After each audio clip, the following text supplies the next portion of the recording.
శివం బజే సినిమాకి గాను బెస్ట్ డైరెక్టర్గా గామా అవార్డు అందుకున్న అప్సర్ గారు ప్రస్తుతం మనతో పాటు ఉన్నారు. ఎలా ఫీల్ అవుతున్నారంటే తెలుసుకుందాం. హాయ్ అప్సర్ గారు. Hi boss, very good evening. బాగున్నారు అందరూ? బాగున్నాను. మీ సినిమా బాగా వెళ్ళింది జనాల్లోకి. ఇప్పుడు మీకు గామా అవార్డు వచ్చింది బెస్ట్ డైరెక్టర్గా, ఎలా ఫీల్ అవుతున్నారు?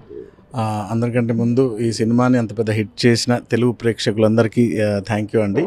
And gamma special jury award best aspiring award ఇచ్చినందుకు గామాకు కూడా చాలా thank you very much. Cinema బాగుంటే అందరూ ఆదరిస్తారనే దానికి ఇది మళ్ళీ this is one of the reason. I'm feeling very happy అండి. అంటే శివం బజేకి నెక్స్ట్ పార్ట్ 2 ఏమైనా తీసుకురాబోతున్నారా? ఏంటి అసలు ఎలా ప్లాన్ చేస్తున్నారు? పార్ట్ 2 లాంటిది ఏం లేదు, వేరే ప్రాజెక్ట్ మీద ఉన్నాయి ఇప్పుడు ప్రజెంట్. చూడ అన్ని ఈక్వేషన్స్ బాగుండి ప్రొడ్యూసర్ హీరో వీళ్ళందరూ ఓకే అయితే అది ఎలా ఉంటుందో దాని గురించి ఇప్పటిదాకైతే ఏం అనుకోలేదు. ఈ శివం బజే చేయడానికి నాకు ఆపర్చునిటీ రావడం స్పెషల్లీ మా ప్రొడ్యూసర్ మహేశ్వర్ రెడ్డి మూలి గారు నాకు ఇచ్చిన అవకాశం ఇది. And at same time Ashwin గారు నన్ను నమ్మడం, ఈ సక్సెస్ వెనకాల మెయిన్గా వాళ్ళిద్దరు రీజన్స్. అండ్ మా చీఫ్ టెక్నీషియన్స్ దాశరథి శివేంద్ర గారు అండ్ మా ఆర్ట్ డైరెక్టర్ అండ్ ఎడిటర్ వీళ్ళందరి కృషి వల్ల this film has become that successful అని నా అభిప్రాయం. అంటే శివం బజే ఒక డివోషనల్ టచ్ ఉన్న మూవీస్ జనాల్లోకి బాగా వెళ్తున్నాయి. వాటి మీద మీరు ఫోకస్ చేస్తారు, వేరే జోనర్లో కూడా తీస్తారు? ఇప్పుడు ప్రతిసారి ఒకే ఫార్మాట్లో వెళ్తే మనం కూడా ఏదైనా తినాలంటే రుచులు మారుతున్నట్టు, మనకు ప్రతిరోజు రుచి కావాలన్నట్టు మనకు కూడా ఆడియన్స్ రుచులు కూడా రోజు రోజుకి మారిపోతున్నాయి. వాళ్ళు ఎప్పుడు ఏది ఇష్టపడతారో ప్రెడిక్ట్ చేయడం చాలా కష్టంగా ఉంది ప్రజెంట్. డివోషన్లోకి తీసుకెళ్ళాలా లేకపోతే వాళ్ళు థ్రిల్లర్స్ని ఎంజాయ్ చేస్తున్నారని చెప్పలేం. సో మంచి మూవీ ఒక 2.5 hours ఎంగేజ్ చేయగలిగిన కంటెంట్ ఉంటే డెఫినెట్లీ వాళ్ళందరూ ఎంజాయ్ చేస్తారు. ఇప్పుడు recently if you see little hearts అనే మంచి మూవీ ప్రేక్షకులందరూ చాలా బాగా రిసీవ్ చేసుకుంటున్నారు. సో ఇక్కడ కాస్టింగ్ అండ్ కాస్టింగ్ అనేది ఇంపార్టెంట్ కాదు, బట్ ఎంగేజింగ్ కంటెంట్తో ఎంగేజ్ చేయడం ఇంపార్టెంట్ అని ఆడియన్స్ ఎప్పటికప్పుడు చెప్తున్నారు. మీకు ఇంతకుముందు కూడా చెప్పున్నా, 1 minute ఎంటర్టైన్ అవ్వగలిగినంత ఎంటర్టైన్మెంట్ మన అరచేతిలోనే ఉంది. ఫోన్లో రకరకాల కంటెంట్స్ ఈజీగా ఎంటర్టైన్ అయిపోతున్నారు. వాళ్ళందరినీ పుల్ బ్యాక్ చేసి థియేటర్లో కూర్చోబెట్టి 2 hours వాళ్ళకి ఈక్వల్ ఎంటర్టైన్మెంట్ ఇవ్వడం బిగ్ టాస్క్. సో అందుకే ప్రొడక్షన్ హౌసెస్ కూడా చాలా జాగ్రత్త పడుతూ ప్రీ ప్రొడక్షన్ మీద చాలా ఫోకస్ చేస్తున్నాయి అండ్ కంటెంట్ డ్రివెన్ సబ్జెక్ట్స్ మీద ఎక్కువ వెళ్తున్నారు ఇప్పుడు. సో శివం బజే కూడా అలాంటి కంటెంట్ డ్రివెన్. వాళ్ళకి యూనిక్నెస్ అనిపించింది. ఒక dog eyes to human being, ఒక మనిషికి కుక్క కళ్ళు రావడం, దానికి శివుణ్ణి కనెక్ట్ చేయడం. So they enjoyed it. So అందుకే ఈ success Gama award success purely audience entertain అయినందుకే వచ్చిందని నా నమ్మకం. ఒక అవార్డు వస్తుందని ఎక్స్పెక్ట్ చేశారా మీరు?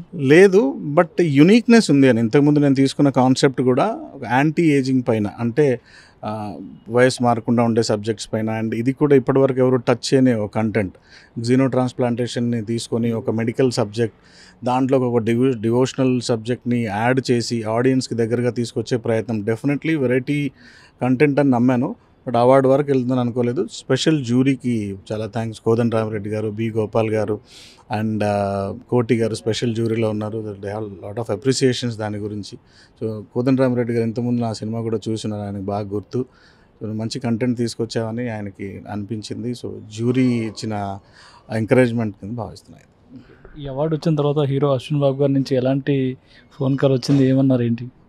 ఇమీడియట్లీ కాల్ చేశారు అశ్విన్ బాబు గారు ప్లస్ మా టెక్నీషియన్, సినిమాకి పనిచేసిన వాళ్ళందరూ. They felt very happy. వచ్చిన తర్వాత అందరం కలవడం. అన్ఫార్చునేట్లీ ఆయన చిన్న వేరే అవుట్ స్టేషన్కి వెళ్ళడం వల్ల పర్సనల్గా కలవలేకపోయాం. బట్ ఆయన దగ్గర నుండి విషెస్ రావడం, పర్సనల్గా కాల్ చేయడం, ఫెల్ట్ వెరీ హ్యాపీ. మిగతా టెక్నీషియన్స్ అందరూ కలిసాం సరదాగా. సో బెస్ట్ మెమరీస్ని మళ్ళీ ఒకసారి గుర్తు చేసుకున్నాం అందరం. ఎలా శివం బజేలో మేము మాకున్న స్వీట్ మెమరీస్ అన్నీ ఒకసారి గుర్తు చేసుకున్నాం వచ్చిన తర్వాత. నెక్స్ట్ ప్రాజెక్ట్స్ అంటే ఏ జోనర్లో తీయబోతున్నారు? హీరో ఏమైనా ఫైనలైజ్ అయ్యాయి ఏంటండి? ప్రొడక్షన్ హౌసెస్ ఆల్రెడీ ఫైనలైజ్ అయిపోయినాయి, but hero shuttle very soon announcement రాబోతుంది. కంప్లీట్లీ ఇలాగే ఒక కొత్త పాయింట్ని తీసుకుని దాని చుట్టూ అల్లుకున్న కదా ఈసారి. Fiction and entertainment most of the time. ఇప్పుడు మన దగ్గర ఉన్న కంటెంట్ని ఆడియన్స్ పైన వేసి రుద్దకుండా, అంటే కంటెంట్ అనే ఒక బ్యానర్ అడ్డు పెట్టుకొని మనకు ఏమేమి ఫీలింగ్స్ ఉన్నాయో దాన్ని ఆడియన్స్ పైన రుద్దకుండా, లిటరలీ ఆడియన్స్ దేన్ని ఎంజాయ్ చేస్తారో దాని మీద ఫోకస్ చేసి ఆ కంటెంట్ని రెడీ చేయడం జరిగింది ఇప్పుడున్న కథలో. సో హిందీ ఒకటి, తెలుగు ఒకటి ఆల్మోస్ట్ ఆల్ టాక్స్ ఫైనల్ స్టేజ్లో ఉన్నాయి. అనౌన్స్మెంట్ ఏది ముందు వస్తుందో చూస్తున్నాను. అంటే కొంతమంది డైరెక్టర్స్ వాళ్ళు మేము బాగా తీసామని చెప్పుకున్నా కూడా జనాలకు రీచ్ అవ్వట్లేదు, దాని మీద మీ ఒపీనియన్ ఏంటి? శివం బజే రిలీజ్ అయ్యి థియేటర్స్లో 2 weeks ఉండింది. ఫస్ట్ వీక్లో ఉన్న థియేటర్స్ నెక్స్ట్ వీక్ వచ్చేటప్పటికల్లా 60 థియేటర్స్ సస్టైన్ అయ్యాయి. అంటే అది మౌత్ టాక్తో చాలా వెళ్ళింది. ఎందుకంటే ఇప్పుడు బడ్జెట్ పారామీటర్స్ కూడా కొన్ని ఉంటాయి. ఇప్పుడు పెద్ద బ్యానర్స్ లాగా, పెద్ద డైరెక్టర్స్ మూవీస్ లాగా లిబర్టీగా ప్రమోషన్స్ మీద పెట్టేంత లేకపోయినా, బట్ సమ్టైమ్స్ ఆడియన్స్కి నచ్చిందంటే తీసుకెళ్తారు. దానికి ఇదే నెక్స్ట్ వీక్ కూడా సస్టైన్ అవ్వడం శివం భజే అదొకటి మంచి ప్లస్ పాయింట్ అయింది. అండ్ రీసెంట్లీ లాస్ట్ ఒక 1 monthలోనే 5 to 6 times జీ తెలుగులో అది రావడం, టీఆర్పీ దానికి అద్భుతంగా ఉండడం, ఇవన్నీ ప్లస్ పాయింట్స్. డెఫినెట్లీ శివం భజే ఆడియన్స్కి బాగా రీచ్ అయిందని మేము నమ్ముతున్నాం. All the best sir me next project. Thank you very much.